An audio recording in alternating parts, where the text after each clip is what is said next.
सूरत में शहर के प्राथमिक विद्यालय के शिक्षकों की अनूठी पहल।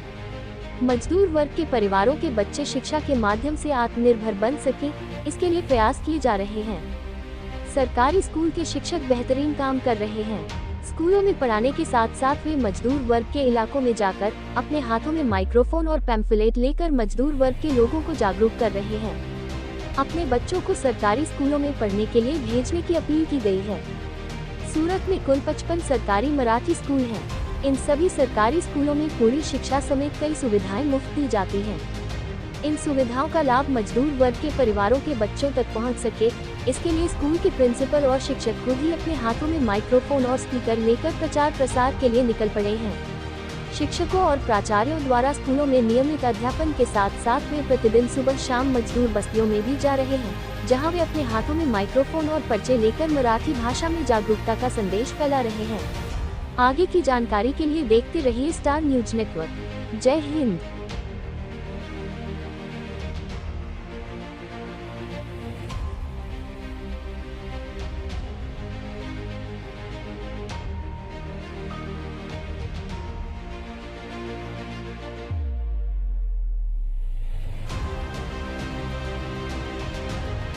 जी सर, क्या प्रकारનો મારું નામ ચંદ્રશેખર પ્રકાશ નિકમ છે। હું અત્રેની શ્રી દામોદર હરી ચાપેકર શાળા નંબર 222 મુખ્ય શિક્ષક તરીકે ફરજ બજાવું છું।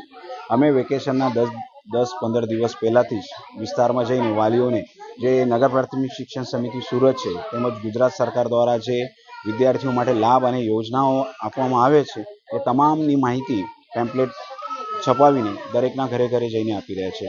આજે નગર પ્રાથમિક શિક્ષણ સમિતિ દ્વારા વિદ્યાર્થીઓને બૂટ, મોજા, ગણવેશ, પાઠ્યપુસ્તકો, સ્પોર્ટ્સ યુનિફોર્મ, સ્પોર્ટ્સ શૂઝ આવા તમામ સારા લાભો આપવામાં આવી રહ્યા છે। એટલે અમે વાલીઓને જાગૃત કરીએ છીએ કે તમે સરકારી સ્કૂલમાં તમારા બાળકને નાખો। તેમાં જે વિદ્યાર્થી ધોરણ 6માં 1 નંબર લાવે છે કે આવે છે એને સાયકલ પણ આપવામાં આવે છે। આવા સરસ લાભ જો સરકારી સ્કૂલમાં મળતા હોય તો ખરેખર સરકારી શાળામાં વિદ્યાર્થીને પ્રવેશ કાર્ય લેવું જોઈએ। તેમજ અત્યાર સુધી 15 થી 20 બાળકોએ ખાનગી સ્કૂલમાંથી અમારી સ્કૂલમાં આવ્યા છે અને વાલીઓનો ખાસ સારો પ્રતિસાદ મળી રહ્યો છે।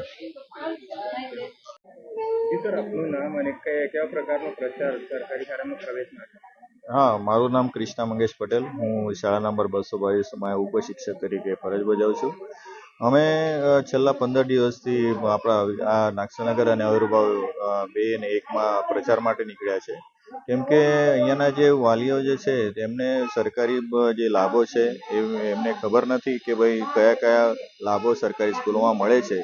એમને તો એક જ ધારણા છે કે પ્રાઇવેટ સ્કૂલોમાં ખૂબ સારું બનાવવામાં આવે છે, પણ એ જ નથી જાણતા કે અહીંયા જે ભણવામાં આવે છે, અહીંયા જે ક્વોલિફાઈડ ટીચરો જે છે જે આપણા સરકારી સ્કૂલોમાં જ હોય છે, જ્યારે કે ત્યાં પ્રાઇવેટ સ્કૂલોમાં 12મા ભણેલા ટીચરો પણ ભરવામાં આવે છે અને એમનું શિક્ષણ જે છે એમનું જે શિક્ષણનું ધોરણ છે અથવા તો જે ફી મોટા પ્રમાણમાં લેવામાં આવે છે એ જાણવા છતાં પણ એ પ્રાઇવેટ તરફ વળી રહ્યા છે। તો એ એમની આ ઉદાસીનતા દૂર કરવા માટે અમે આ પ્રચાર કરી રહ્યા છીએ। પ્રચાર કરવાથી કેટલો લાભ અને પ્રચાર કરવાથી સાહેબ અમને 10-15 દિવસથી અમે જેટલા પ્રચાર માટે નીકળ્યા ત્યારથી તો હમણાં સુધી અમને 15 થી 20 છોકરાઓ નવું એડમિશન થયું છે અને એનામાંથી પણ 8 છોકરાઓ તો પ્રાઇવેટ સ્કૂલોમાંથી અમને મળ્યા છે। જે સરકારી શાળામાં પ્રવેશ જે કરી રહ્યા છે, સ્પોર્ટમાં શું તેમને લાભો મળશે સરકારી શાળા તરફથી? સ્પોર્ટ માટે પણ ઘણા બધા લાભો છે। એમને એનસીસી તરફથી ટ્રેનિંગ આપવામાં આવે છે છોકરાઓને, ત્યાંથી સ્પેશિયલ ટીચર આવે છે।